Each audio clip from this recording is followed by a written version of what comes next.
ready to go, Graham. Right, just waiting for that screen to roll up a little bit more, but I'd like to welcome everybody to and open the meeting, and we acknowledge the traditional owners of the land in which we meet and pay our respects to their elders, both present and past. Now, apologies, I'm not too sure how we're going to count this, but have we got everybody on? We haven't got Councillor Mock on at the moment. I just spoke to Councillor Mock and he'll ring in. He'll come in shortly. Okay. All right. Unless he has put in an apology, he just doesn't get recorded until he enters the conversation or enters the meeting. Yeah. So disclosures of interest. Anybody got any disclosures of interest? Moving the agenda. Reports of officers. And we've got reports of officers for decision, and it's over to the Chief Executive Officer. Thank you, Mr. Mayor. So we've got the special council meeting today to consider the electronic participation in council meetings. The Minister for Local Government in late March passed a notice changing some of the provisions in the Local Government Act and in the regulations for local government, and that allows local government to now meet electronically. However, one of the requirements of making that happen is that we also change our own codes of practice and policies. So we've actually got 3 of those that would require alterations to allow us to meet electronically. The first one is the Code of Practice, Access to Council Meetings and Documents, the Meeting Procedure Code of Practice, and then also our Informal Gatherings Policy.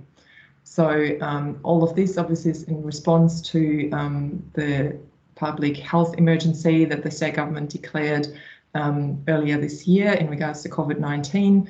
And so to allow for social distancing and reduce sort of the face-to-face interaction, we can now meet electronically. Electronic means, in that sense, means that we can use a telephone, computer, or any other device.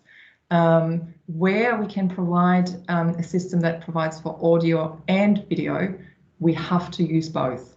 So for those, for elected members, if you've got video and audio, you need to use both. Where we can't make the video work, for example, because a device might not have a video setting, then the audio link is sufficient. But if we can provide both, we have to provide both.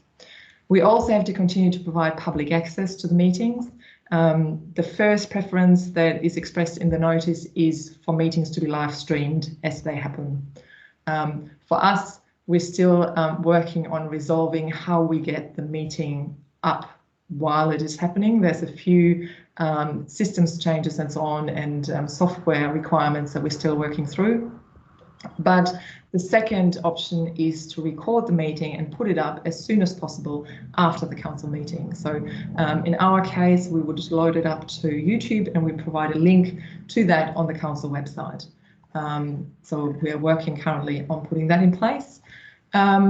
If we can't make either of those happening, despite trying, then we need to put a notice on the website and say, these are the steps that we have taken to provide a live stream or a recording, and this is why it couldn't work. But at the moment, it seems that the recording we can make happen. Access to meeting documents, that still remains the same. So we need to provide the notices, the agendas and the reports and so on. We don't have to display them in the office any longer, and that's in consideration that the government obviously doesn't want people to leave their homes unnecessarily, but they still must be on a website. The place of the meeting, if we can't meet in our normal place for the meeting, which would for us be the council chamber, due to public health emergency, then we can appoint a different place. And that's the CEO who can appoint the different place. In this case, I've appointed the Microsoft Teams as the meeting space, but we may sometime down the track also consider to meet in Zoom if we find that Microsoft Teams does not quite give us all the capabilities that we want, but we felt that we've been using it in the office a fair bit now and that it had some really good capabilities. So, and it works really well with our other systems. So Microsoft Teams would be the one that I'd be suggesting, but we'll keep looking at that and improving as we go.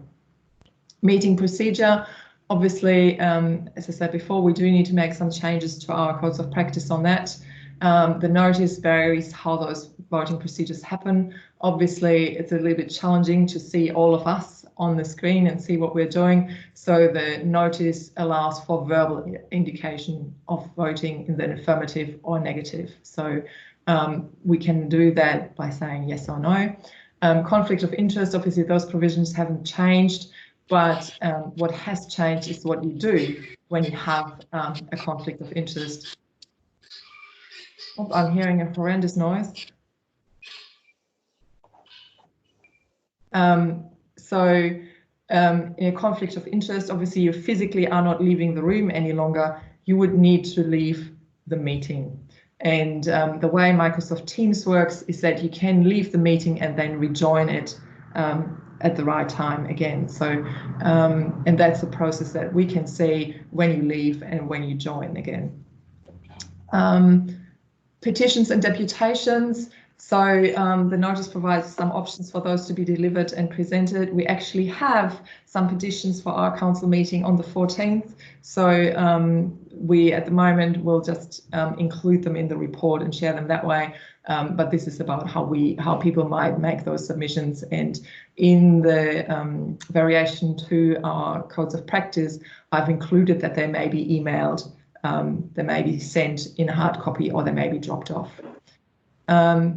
Again, as I said before, our meeting procedures, we need to consider any changes to that.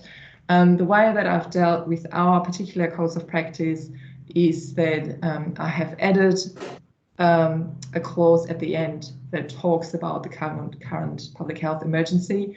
There was an alternative option where you could have varied each of the different provisions and made changes to those. I think that can get a little bit messy at the end of the health emergency when we decide to take those changes back out again. If we leave it as a separate few clauses rather than altering every existing clause of our codes of practice, I think that's a little bit cleaner and easier to follow. So if we look at the codes of practice, so the first one is the access to council meetings and documents. You will see that right at the end of that code, there's those red highlighted provisions that just talk through how we're providing that access in a public health emergency. So it gives the definitions about connecting and disconnecting and live streaming. It talks about how the public notice is made, and very much what it's doing is actually copying some of the provisions from the notice that the minister issued. It talks about how the meeting is open to the public, so that it is live streamed or recorded, and it talks about minutes and the provisions of the code of practice. The one, no, not this one. Then we have the code of practice for the meeting procedure, and again at the end of that are the provisions that are detailing what happens in the public health emergency. It talks about what disconnection means in the sense of, if you have to disconnect because you've got a conflict of interest. And it talks about a quorum, that a quorum also includes people who attend electronically. And the one item that I would call out there under deputations 12.8, it should say, where it says a petition may be sent by regular mail, it should say a request for a deputation may be sent by regular mail rather than a petition. If you look at 12.7, that's the clause for the petition. So down below it should refer to the deputation. So I've made a change in the code of practice there where just the wording is just replaced. So a request for a deputation may be sent by regular mail, delivered in hard copy to a council office, or emailed to Officer Tatiara. And then finally, we come to our informal gathering policy. And again, we had to make a change in there to allow us to meet electronically. and you will see that at the end of that policy are the provisions for that. And that's really just highlighting that pretty much everything else applies, but we can meet in the electronic space. Again, we do need to, if it is a public informal gathering, we do need to record that. And if we're providing you with the functionality that you can participate by being seen and heard, you must use both of those. So that's pretty much everything on the different codes. I'm not sure if there's anything else. Any questions? Any questions to the CEO? Switch your I have a microphone question. if you want to talk. Can you hear me, Graham? Yep. Can you hear me, Anna? Yes. Can we make deputations easier for people? Like, could we set up an iPad in, I don't know. That seems to be the grey area for me, because people wanting to get a message to us councillors. How does everyone else feel about that? So we're currently looking at a number of ways that that can be facilitated. So one option is that people use Microsoft Teams to come in, so we can provide guest access and they could join the meeting the same as anybody else. We're also looking at an option where they can just call in, so they can actually use their telephone to call into the meeting. So our IT provider is looking at that at the moment. And the third option that we could provide is that they actually address the meeting in the council chamber, so that we set up our video conferencing equipment in the council chamber and they present to that. And so that then feeds into this same stream, meeting stream. So they're just another attendee. I think option 3 sounds fantastic, because we can then make sure that we get it right for people. And then because they won't be doing it every day, they'll only be doing it once. So I think we should go for option 3. I'd be keen on trying to make that work. We're only in question time at the moment, Miles. Sorry. Can I ask a question? Yes, question. Yep. Anna, when we have to disconnect to go because we've got a conflict of interest, will you see that we have disconnected? And if we are we have to be disconnected, how will we know when it's time to return to the meeting? So probably one of us will have to give you a buzz to ask you to come back in. I will see here who's leaving the meeting, and if you're rejoining the meeting, you can go straight back in through the calendar and join the meeting again through that.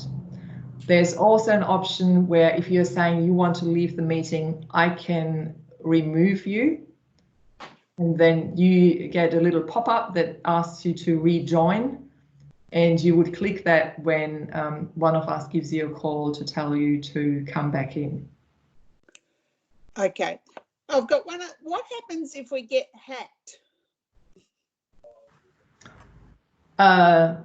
So this is a public meeting anyway. So, but if I was hacked and things were being, perhaps I'm not saying it and somebody else is.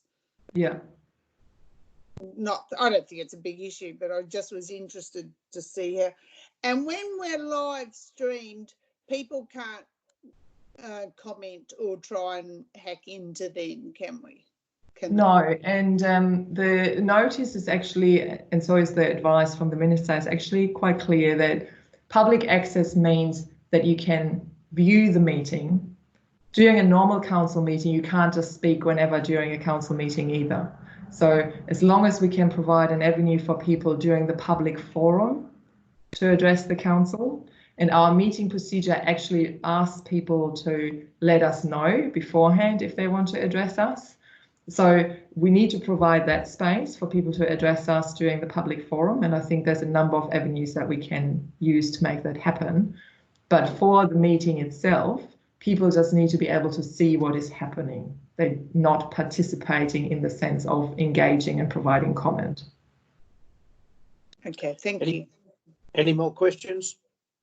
If not, we want somebody to move that recommendation. You have to switch your microphone on to move it. I'm happy to move that recommendation. Been moved by Councillor Guzens. Is there a seconder? I'll second it. That's Councillor Hanneman, is it? Yes, that's me. Right. Now it's open for discussion. Any speakers for or against? I'm on channel, Graham. Very good.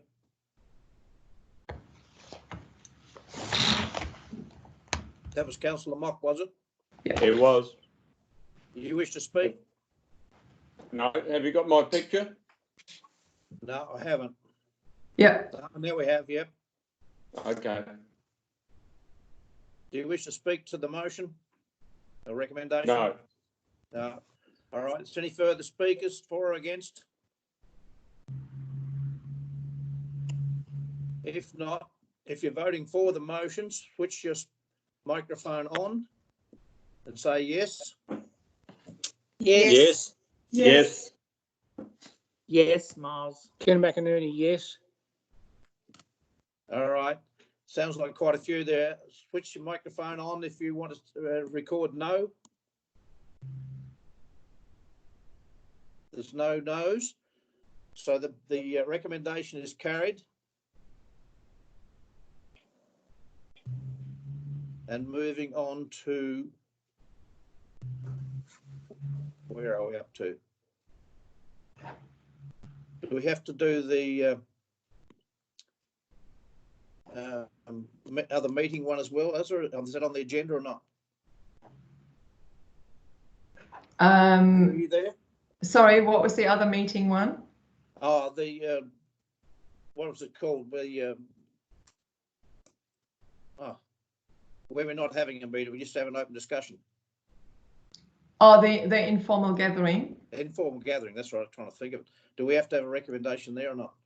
No, that is fine. And could I just clarify that the resolution to adopt the draft code of practice is including that variation to the code of practice that talked about deputations? Can I just ask that was our understanding? Yes. Yes. Yeah. Okay. Thank you. Yes. Now that's all, Anna. There's this meeting is only a special meeting, and this is all we can discuss at this special meeting. I'm declaring the meeting closed, but don't switch off, everybody. We want some discussion from you just to see how you think you handled it.